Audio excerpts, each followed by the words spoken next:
team back at it again. Welcome to episode 108. Thank you to those watching me for the first time. Hope you liked the video. Come back and watch the other videos. Maybe you find something you like. Remember to like, comment, subscribe, share, all that good stuff. Truly appreciate you guys for watching. Thank you to those who've been with me since I started. Appreciate you guys for sticking around, watching my videos and all that good stuff. Today's topic is going to be about something I love. I love TV. Grew up watching a lot of sitcoms or whatever.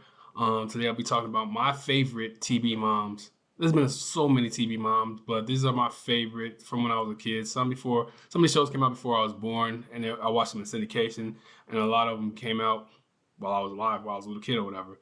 So I'll do them in order of when the shows came out, and I'll indicate if they came out before I was born or whatever, and why I like these moms in particular.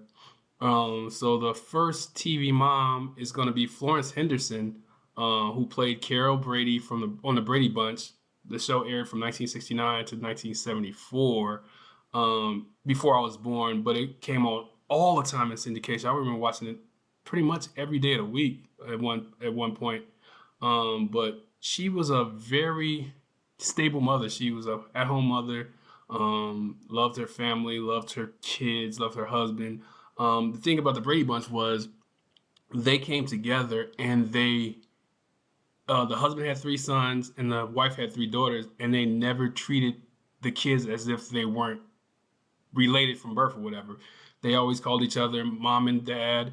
They called them brother and sister. It was like they were always together. And the funny thing about the show is they never really talked about what happened to the mother and the kids' real mother and father. It was like they were just brought together. I remember the first episode where they moved in together, but like I said, they never really brought up what happened to the original Carol Brady's husband or the husband's wife. Also, they did in the Brady Bunch movie, which was a spoof on the show, which was super funny.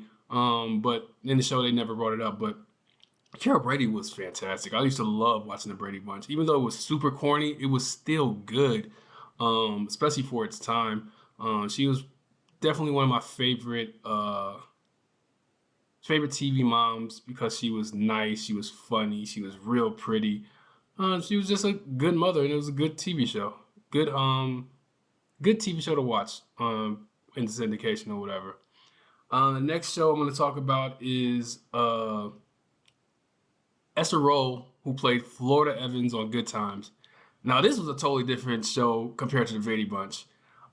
Esther R, they lived in the ghetto in Chicago. I knew when the intro came up, I knew a bunch of the neighborhoods that they showed on the show, which caused me to want to watch it even more. Like I said, it was filmed from 1974 to 1979. Fantastic show. The premise was great because it showed how living in the ghetto, how a family can survive even if you live in the ghetto with low income or whatever. And she was an integral part of keeping the family together, especially after they killed off the husband in the later years. She was a real stable voice in the family. When the husband was super mad or whatever, she would calm him down. She would always joke with the kids.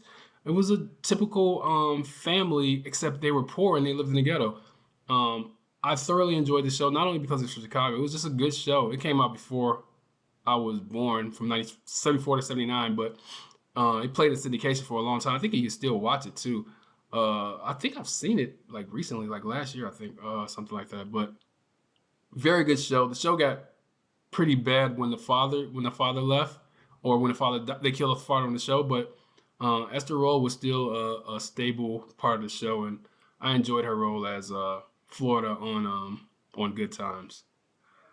The next one is going to be Felicia Rad, who played Claire Huxtable, The Cosby Show in 1984 to 1992.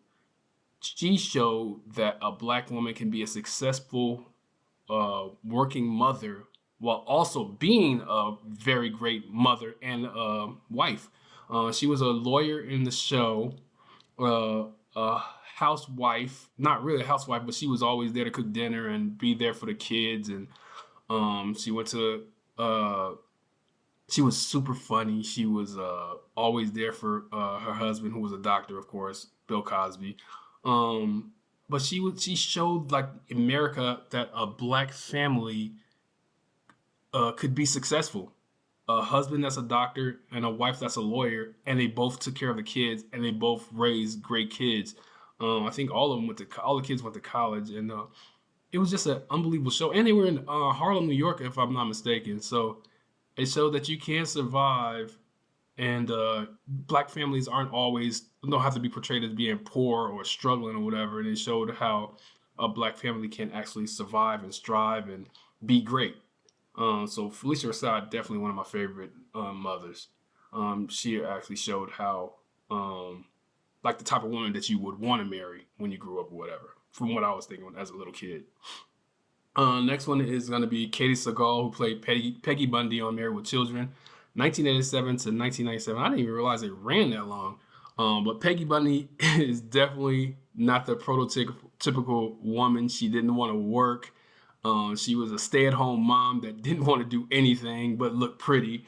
But the funny thing about the Peggy Bundy character is she was always loyal to her husband and her kids, no matter what.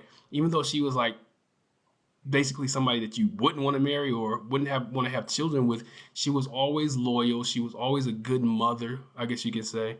Like I said, she was always loyal to Al, who worked hard, but she stood by her man and she supported him in pretty much whatever he did. Even though she's definitely not the type of woman that you would want to marry. I thought she was just funny. I love Married with Children. I watched it from the time it started as a little kid, and it was very inappropriate at the time, but she was a great TV mom. It was just somebody to laugh at. Nothing that you wanted to strive to have as an adult, but she was just a funny woman. And I truly enjoyed Married with Children, the show. It was a great show. It ran for 10 years. That's crazy. Um, but that's all I got for Katie Seagal, Peggy Bundy. Next, I got Roseanne Barr. Now, she played Roseanne Connor from 1988 to 1997. They did a reboot, which I never watched, and she got crazy during the last 10, 15 years or whatever. But the original Roseanne show was great. It showed a working class family, her and her husband.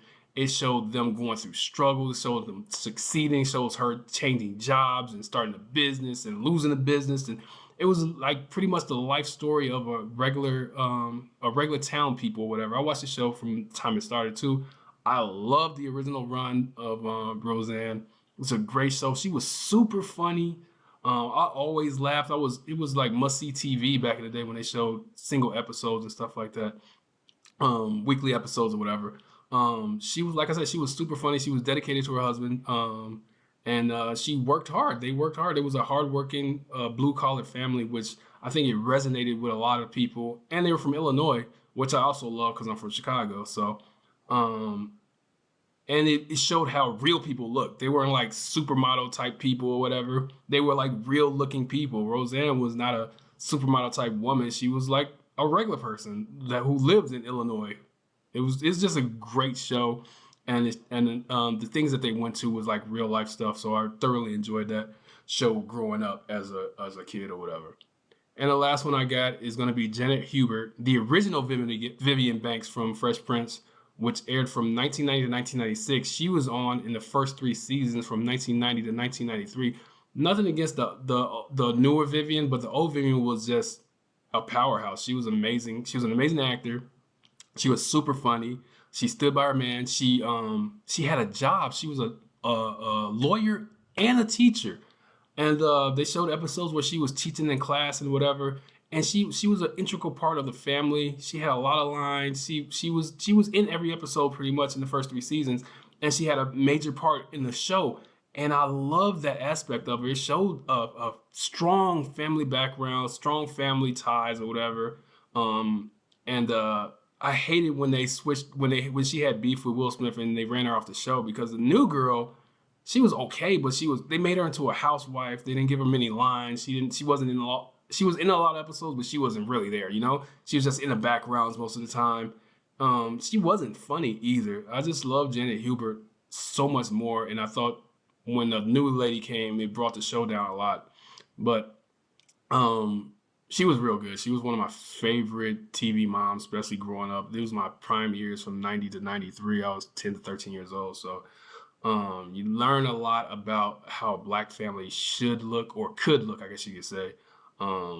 and I love that show. It was a great show, Fresh Prince of Bel Air. That's gonna do it for my list. There was a couple of cartoon moms that I like Marge Simpson, and a couple of other TV moms that I like. But I thought this was a solid list, and these are the main TV moms that like shaped my life. Like these are the type of people that I would want to be in a relationship growing up and having a family with. Besides Peggy Bundy. But that's all I got for this episode. Let me know what you think. Like, comment, subscribe, share, all that good stuff. I want to thank you guys for watching the video, being in, allowing me to be in your life for 10 minutes of your time. You could have been on anybody else's channel and you decided to watch mine, so I appreciate it. Have a good one, and I'll get at y'all on the next one later.